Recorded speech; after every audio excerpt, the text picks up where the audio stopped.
Shalom, selamat pagi bagi kita semuanya. Shalom, selamat Bagaimana pagi kabarnya juga. bersama Yesus Luar biasa. Haleluya. Puji nama Tuhan, pagi hari ini kita masuk dalam format tuntunan sepekan kita dalam seri kebenaran firman Tuhan. Sebelum kita masuk dalam tuntunan sepekan firman Tuhan, mari kita menyembah Tuhan, datang di hadirat Tuhan.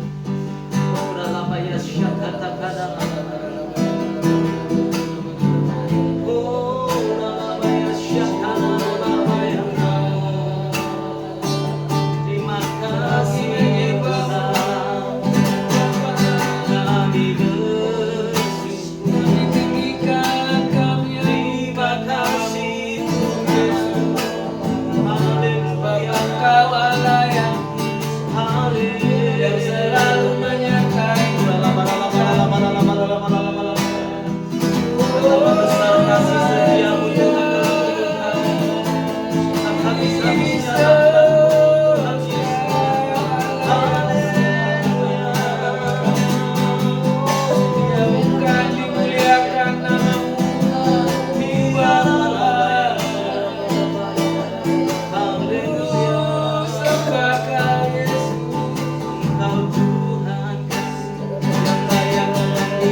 hariku,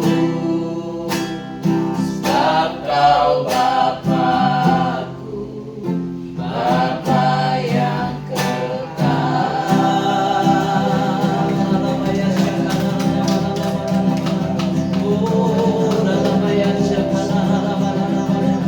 Haleluya Tuhan, kasih. Oh, nyatakan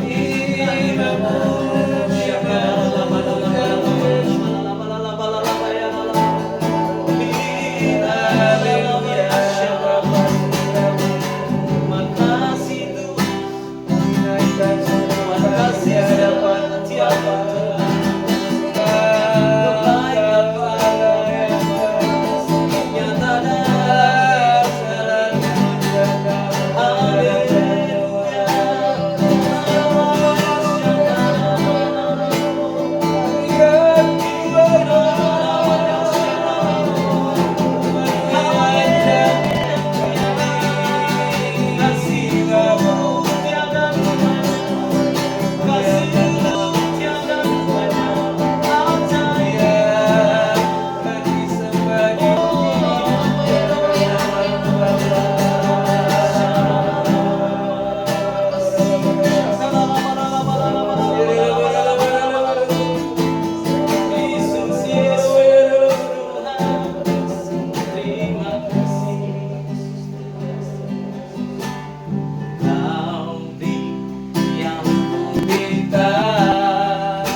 saat ku mencari ku mendapatkan, ku ketuk pintu dan Kau bukakan, sebab Bapa, Bapa yang kekal.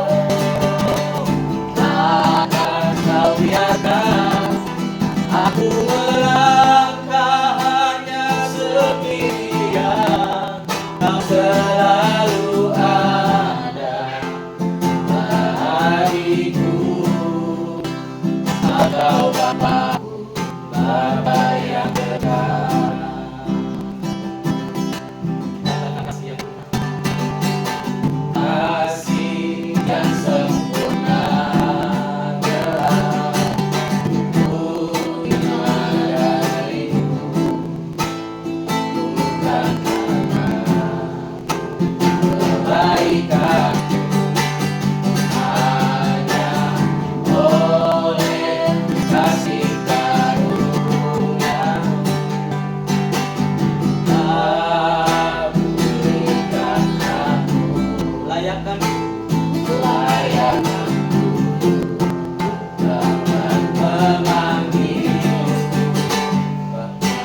Bapa kami yang ku pinta.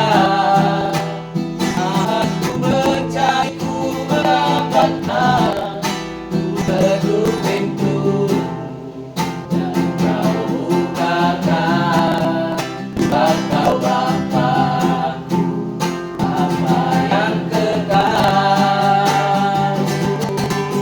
Akan Kau biarkan aku melangkah hanya sendirian. Kau selalu ada hariku, Kau Bapa-Ku, Bapa yang kekal. Kau selalu ada hariku, Bapa-Ku, Bapa yang kekal.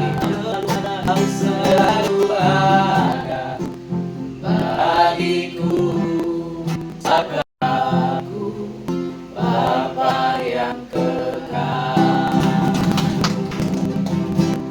Biasa kasih bahagia, tak ada dan tidaknya Engkau Tuhan. Kasih tak pernah berubah dari kasih manusia bisa berubah, tapi kasih Tuhan tidak pernah. Amin. Kau Allah yang setia, yang peduli, Kau Allah yang mengerti atas kami syukur ya.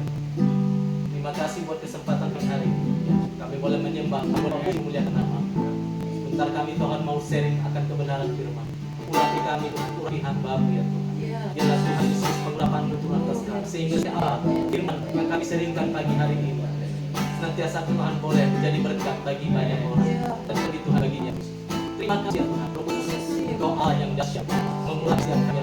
Kami tahu kami sungguh sadar, kami adalah orang yang terbatas. Tapi Tuhan Yesus tak pernah terbatas sampai Tuhan. Terima kasih Tuhan. Terpujilah Engkau Tuhan Yesus. Dalam nama Tuhan kami berdoa dan mengucap syukur. Haleluya. Bersama dengan saya katakan, amin. Haleluya. Tuhan, bagaimana caranya Bapak Ibu Saudara kasih Bersama Yesus luar biasa. Sebelumnya kami ucapkan terima kasih kepada Bapak Gembala yang memberikan kami dari Tanah Tinggi untuk berikan kesempatan mereka untuk sharing kebenaran dalam kesekaan pada saat pagi ini. Sungguh luar biasa Tuhan kita. Biarlah senantiasa Bapak Gembala terus berkati dan senantiasa diurapi pagi. Haleluya. Pada kesempatan hari ini kita akan belajar sharing kebenaran Tuhan. Adapun yang kita ambil judul daripada kebenaran firman Tuhan pada pagi hari ini adalah bagaimana kita boleh senantiasa memilih kembali kepada kasih yang mula-mula. Kita menyadari bahwa sebelum kita diselamatkan oleh Tuhan, sebelum kita menjadi murid Kristus dan senantiasa bertobat, ada hal-hal yang senantiasa kita mengalami yang namanya kasih mula-mula. Di mana kasih mula-mula itu adalah sangat berbekas di dalam kehidupan kita bahkan sampai hari ini. Oleh itu pada hari ini kita akan menyampaikan firman Tuhan ini bagaimana kita senantiasa boleh kasih. Ada sebagai nats kebenaran firman Tuhan yang akan mengiringi rekop yang akan kita baca dalam seri ini adalah terambil dalam Wahyu 2 ayat 1 sampai dengan 7. Wahyu 2 ayat 1 dengan 7. Mari kita baca bersama sebentar. Wahyu 2 ayat 1 sampai 7.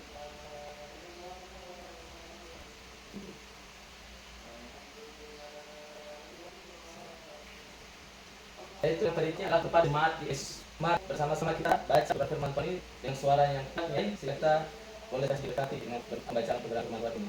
Buat gaya, tulisan orang melayan jemaat Yesus. Inilah firman dari Dia yang memegang 7 bintang itu di tangan kanannya dan dalam kaki Dia emas itu. Aku tahu segala pekerjaan, baik dari payahmu maupun tunan. Tahu engkau tidak dapat sabar terhadap orang jahat, bahwa engkau akan mempunyai mereka yang menyebut dirinya rasul.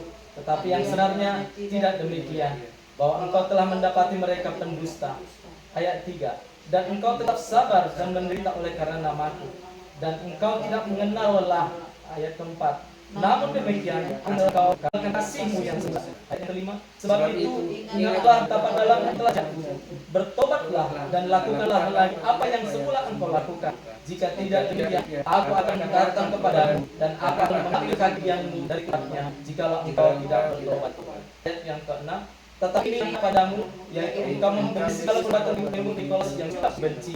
Ayat yang 7 terakhir. Siapa dengar hendak ia mendengarkan apa yang dikatakan Roh kepada jemaat-jemaat. Barang siapa menang, dia akan dimakan dari kehidupan yang ada di taman Firdaus Allah. Haleluya, puji nama Tuhan. Kalau kita dari pembacaan kebenaran firman Tuhan, yaitu dari Wahyu 2 ayat 1 sampai 7 ini, kita boleh mengetahui bagaimana di ayat 1 kalau bisa kita lihat itu ada 7 jemaat yang disampaikan Tuhan kepada 7 jemaat ini. Tapi kenapa jemaat Efesus yang pertama? Karena kita tahu jemaat Efesus ini adalah jemaat yang luar biasa seperti itu. Di mana ya dari segi hal apapun mengikut Tuhannya luar biasa. Tapi yang menjadi persoalan, kita tahu permasalahannya adalah seiring dengan berjalannya kehidupan Yesus, Tuhan melihat bahwa jemaat Efesus adalah ayat 1 dan 3 itu Tuhan memuji mereka. Di mana jemaat Efesus adalah jemaat yang artinya bagaimana Tuhan yang yaitu aku tahu segala pekerjaan baik di payah maupun tunan. Aku tahu bahwa orang mencat, bahwa engkau telah menyimpan dirinya orang sana tidak demikian, bahwa engkau telah mendapati mereka dusta. Kita tahu jemaat Efesus adalah dari 7 jemaat kita ini membahas jemaat yang ada di kenapa? Dari seluruh 7 jemaat di sini adalah jemaat memiliki keturunan dalam hal mengiring Tuhan.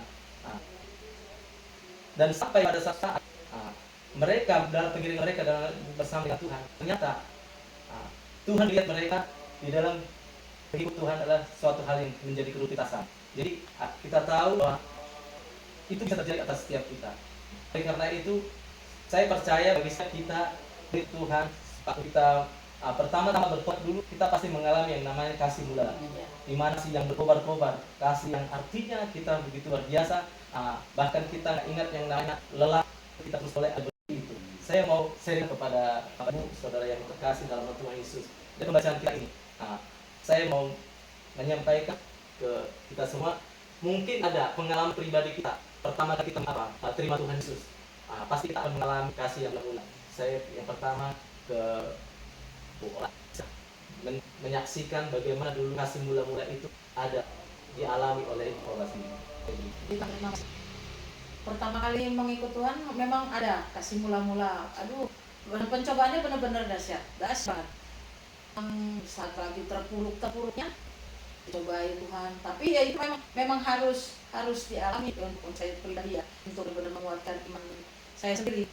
Terus dengan keadaan keluarga yang benar-benar mulai jatuh, tapi ya puji sekarang udah mulai diangkat lagi, mulai diangkat ya, dari keuangan, dari segi pekerjaan sampai yang di Alkitab kita bawa diduakan dari segi pekerjaan, dari segi iman juga benar-benar dibuat betul-betul dari saya, dari suami sampai memang ada starternya. Tuhan memang dahsyat. Yang saya apakan kan waktu kita pertama-tama datang mengenal Tuhan itu kan pasti ada tuh kasih yang berhubung dan bahkan sampai kita tidak mengenal namanya lah bahkan kalau ada ibadah ini bahkan kita mau ibadah lagi karena sampai itu di saat dimana itu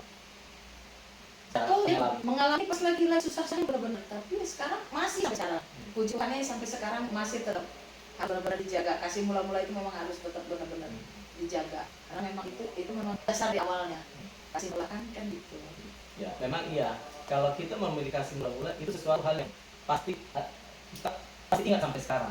Saya juga seperti itu. Kalau dengan Pak Nurung, pertama dulu mengalami kasih mula-mula itu bagaimana? Salam saudara dikasih Tuhan. Saya mulai sekian tahun yang tahun pertama saya mengenai kasih mula itu memang saya begitu mengenal kasih Tuhan itu sertubat waktu itu Tuhan mengatakan sama saya mulailah beribadah, artinya mulai ke gereja. Selama saya waktu remaja itu memang rajin aku ke gereja, cuman ya nggak begitu mengenal kasih mula-mula sampai dewasa menjelang sampai mau nikah juga kasih mula-mula itu memang ada, tapi saya ya begitu aja. Jadi saya sudah saya dapatkan kasih dari Tuhan itu, saya dapatkan sinar kemuliaan dari Tuhan, cahaya saya dapatkan, baru saya mulai bertobat. Setelah saya bertobat, saya juga merasakan kasih mula-mula itu yang luar biasa. Saya mendengarkan dari hamba Tuhan mengatakan begini, kasih mula tidak pernah hilang, tidak memandang waktu, tidak melihat cuaca, tidak melihat keadaan, tidak kondisi, maju, tapi rintangan dan cobaan bahkan ikil kamu pasti ada. Itu yang aku kasih mula itu yang saya rasakan. Artinya memang saya waktu itu setelah mengenal Yesus ataupun setelah saya dapat sinar kemuliaan dari cahaya dari Tuhan itu, saya memang tidak pernah, artinya disarankan untuk puasa, saya tetap puasa, saya tetap. Tapi tantangan itu luar biasa. Tapi Firman tetap kuat. Seperti Firman Tuhan mengatakan mana ya tertulis ya, kamu harus kuat. Saya sendiri kuat lebih daripada pengorbananku, evananmu itu berapa daripada pengorbananku. Oleh sebab itu, aku tetap kasih mula itu tetap pegang sampai kamu bisa mengenal kasih Tuhan yang lebih besar lagi. Nah, itulah yang saya mula. Tapi ini mungkin karena usia, faktor keadaan, tetap saya ingat kalau kasih mula itu luar biasa. Tetap banyak apapun itu. Mengenai pekerjaan juga, tetap saya sabar dan kuat. Banyak yang gagal, bukan banyak kegagalan itu menjadi down, tidak membuat saya semakin maju, semakin semangat. Nah, karena saya sudah mengenal kasih Tuhan itu bagaimana rasanya. Karena firman Tuhan mengatakan dan hamba Tuhan mengatakan sama saya, kuat, tetap kuat. Saya minta doa sama Pak Gembala itu waktu itu, berikan tolong saya doa supaya kuat. Karena rintangan itu berkiri-kiri itu biasa yang saya alami. Nah, oleh itu saya sampai sekarang juga kasih mula itu memang luar biasa. Demikian yang saya dapatkan untuk kasih mula-mula. Saudara yang dikasih Tuhan. Iya, terima kasih Pak Manurung. Ya memang itu, kalau kita ingat kasih mula-mula pertama kita mengalami jamaah itu memang dahsyat luar biasa.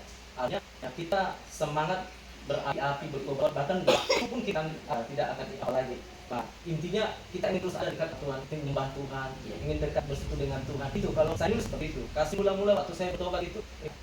Jadi jarak tempuh tidak menghalangi saya untuk datang beribadah. Yes. Bahkan pada saat saya itu pertama-tama bertobat mengalami kasih mula-mula itu, saya jalan kaki. Waktu di Medan dulu, saya jalan kaki jauh. Kalau dibilang itu sekali itu soal kita pada saat itu kita nggak memusingkan kata orang. Nah, kalau kita mengalami kasih mula-mula itu, kita nggak mungkin sekalipun orang bilang itu, haleluya seperti itu, ya kan? Nah, haleluya kan?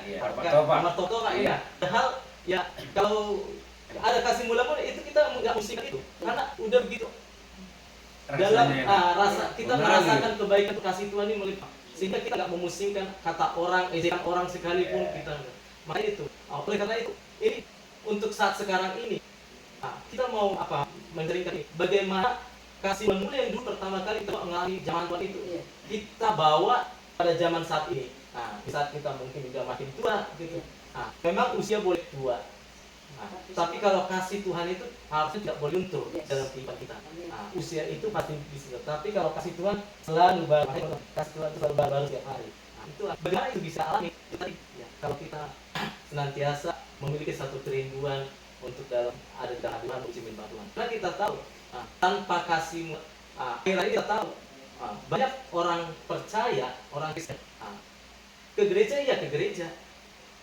Melayani, bahkan melayani seperti saya, kita semua itu melayani. Tapi seperti yang jemaat Yesus ini, ayat pertama ketiga, Tuhan memuji apa yang mereka lakukan. Mereka melayani, mereka ke gereja, mereka sungguh-sungguh, bahkan mungkin perpuluhan mereka berikan, kembalikan seperti itu. Tapi kenapa di tempat itu Tuhan yang jadi apa yang setelah ini yang mereka lakukan ternyata hanya rutinitas semata. Hanya di cover-nya saja mereka melakukan ibadah, mereka layani seperti itu. Tapi pernah kita sadari di dalam diri kita itu kita masih ada kasih itu, kasih Tuhan di dalam hidup kita. Kalau kita tahu, orang mungkin nggak tahu, tapi ya melayani seperti rutin kita lakukan. Makanya kalau kita melakukan segala sesuatu dengan rutinitas, pasti itu akan menjadi suatu hanya kebiasaan, tapi bukan suatu kerinduan sama Tuhan seperti itu. Kalau yang namanya udah biasa, berarti nilai daripada kasih itu akan terdegradasi. Karena kita segala sesuatu kita bilang sama. Kalau kita pertama mendapatkan sesuatu yang berharga, gitu, kita mendapatkan hadiah yang luar biasa seperti itu. Contoh hal kecil sederhananya. Zaman saya dulu pertama naik pesawat nih. Kalau pertama sekali pesawat kita excited kita. Bahkan besok ini mau terbang, udah kita persiapan dulu. Itu kali pertama. Tapi kalau udah kita terbiasa rutin, saya nih udah terbiasa, itu menjadi hal yang biasa. Jadi standarnya itu hanya biasa aja. Tidak ada sesuatu yang biasa di situ. Sehingga sikap dan respon kita pasti biasa seperti itu. Makanya kenapa Tuhan mengingatkan kepada jemaat di Efesus. Jadi mungkin kita tarik ke pelayanan kita, kehidupan kita pada saat ini. Mungkin kita masih ibadah, masih bahkan seperti kita masih melayani seperti itu. Tapi kita sadari kasih kita pudar seperti itu. Jadi bagaimana supaya kita memiliki kasih yang mulai itu? Ya harus memiliki satu kerinduan untuk dekat dalam waktu hidup, dekat sama Tuhan, yaitu menyembah Tuhan, memuji Tuhan, mendengarkan firman Tuhan seperti itu. Jadi terus itu berapi-api, on fire seperti itu. Kalau kasih mula-mula itu kita jaga di dalam hidup kita, pasti kita mengalami on fire tuh. Baik dalam pembacaan firman Tuhan, bahkan dalam pelayanan seperti itu, bahkan membacakan Tuhan, bahkan memuji menyembah Tuhan. Itu satu kerinduan, bukan hanya hal yang biasa-biasa seperti itu. Kenapa ditekankan kita? Jangan sampai kasih mula yang pernah dialami dulu itu benar. Makanya itu pada pagi hari ini yang menjadi poin kita. Bagaimana mengembalikan kasih yang mula terus ada di dalam kehidupan kita sebagai murid Kristus, prajurit Kristus. Oleh karena itu, kalau kita ambil satu contoh, kenapa antara Maria dan Marta? Marta memang dia melayani, menyediakan sesuatu hal. Tapi kita lihat Maria, hanya duduk Nah, betul mendengarkan Ya itu seperti itu. Apa kalau kita tarik diri kita, mungkin kita sibuk melayani Ya. atau apa segala apa beribadah seperti itu, kesibukan hal-hal yang artinya rohani kita lakukan. Tapi pernahkah kita memberikan waktu kita untuk dekat sama Tuhan? Ya. Nah, kita tanya Tuhan, bersekutu dengan Tuhan seperti Maria. Jangan kita seperti Marta, artinya sibuk menyiapkan. Memang sama-sama tapi ada yang lebih penting daripada kita melayani, contoh menyiapkan segala sesuatu persiapan apa sih. Tapi ada yang lebih penting, yaitu seperti yang dilakukan Maria. Dia tidak duduk mendengarkan Tuhan seperti itu. Oleh karena itu, hari ini sebagai kita murid Kristus, mari kita mengambil sikap yang seperti dilakukan Maria. Kita hanya senantiasa duduk di kaki Tuhan, supaya kasih Tuhan itu mengalir melalui setiap kita. Makanya kenapa penting ini kita bahas, kita seringkan, karena banyak akhir ini anak-anak Tuhan sekalipun kasihnya luntur akan Tuhan. Karena kalau kita memiliki kasih, itu terimplementasi di dalam kehidupan kita sehari-hari. Bagaimana kita mengasihi Tuhan itu pasti terimplementasi mengasihi sama. Seperti itu. Kalau kasih Tuhan memenuhi setiap kita, maka kita akan mentransfer kasih yang kita dapat terima dari itu kepada sesama kita seperti itu. Oleh karena itu, pada saat pagi ini, biar kiranya kasih mula-mula terus ada di dalam kehidupan kita sebagai murid Kristus. Supaya apa? Supaya kita tidak, karena kan ini kan bukan soal pelayanan kita yang bagaimana, tapi apa kita itu mengenal Tuhan dan Tuhan mengenal kita. Kita semuanya mungkin dalam pelayanan kita lakukan, tapi yang terpenting kita memang harus dekat dengan Tuhan, mengerti kehendak daripada Tuhan. Bagaimana itu ada? Kasih mula terus kita senantiasa hidup di dalam kehidupan kita sampai saat ini. Oleh karena itu, buat setiap kita dimanapun berada, mari kita senantiasa kita boleh kembalikan kasih mula yang pernah kita alami dulu waktu kita bertobat. Begitu kita menggugur, begitu kita on fire di sana. Biar saat hari ini kasih dari Tuhan itu memenuhi setiap kita, sehingga apa? Pelayanan kita, aktivitas kita lakukan, dalam pekerjaan kita semuanya itu semuanya menangkat kita. Dan Tuhan melihat setiap apa yang kita lakukan itu menjadi sesuatu hal yang bernilai dan berkenan di hadapan Tuhan. Maka karena itu, bagi setiap kita, mari kita senantiasa terus mengenal kasih Tuhan memenuhi setiap kita. Oleh karena itu, buat setiap kita semua, yang terpenting di dalam setiap kehidupan kita, kerohanian kita, kasih Tuhan itu lebih dari segalanya. Dimana kalau Tuhan itu memposisikan Tuhan lebih dari segalanya. Kalau itu yang menjadi prioritas kita, saya percaya orang percaya yang berkenan di hati Tuhan. Amin. Itu saja yang mau kita sharingkan pada saat pagi hari ini. Biar kiranya apa yang kita sharingkan itu boleh menjadi berkat bagi setiap kita, dan kita melakukannya sehingga kita didapati Tuhan orang-orang yang setia dan orang yang berkenan di hadapan di hari kedatangan Tuhan yang kedua kali. Puji Tuhan, terima kasih. Haleluya. Mari kita berdoa. Tuhan, terima kasih, kami mengucap syukur ya Tuhan. Bila kami boleh mengingat kasih-Mu yang sungguh dahsyat dalam hidup. Terima kasih ya Tuhan. Kasih-Mu Tuhan sungguh ajaib dalam hidup kami. Bila Tuhan terus kami boleh pupuk di dalam kehidupan kami. Jadi Tuhan, hamba yang berkenan di hadapan-Mu. Kami tidak segan aktivitas kami. Kami Tuhan terus boleh ada di dekat ya Tuhan. Ora lama syaka.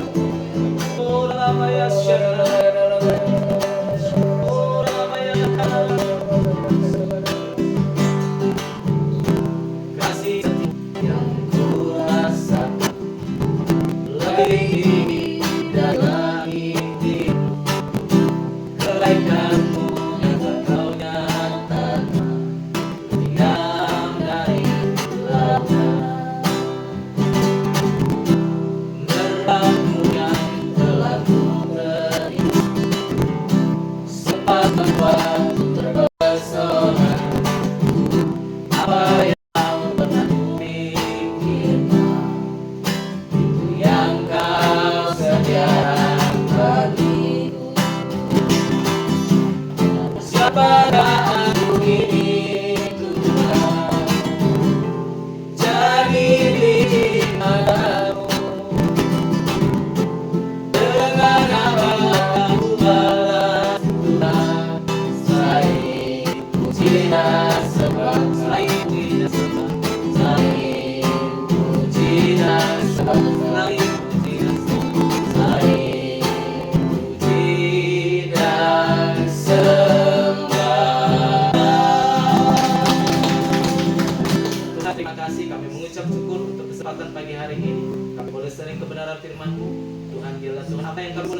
Tuhan boleh menjadi rema dalam hidup kami. Bagi setiap orang yang mendengarkannya, sehingga biarlah kami Tuhan terus boleh melihara kasih Tuhan di dalam hidup kami. Untuk kami boleh senantiasa berbuat di hadapan-Mu, sehingga kami boleh mendapatkan mahkota kehidupan Tuhan sediakan bagi setiap anak Bapa.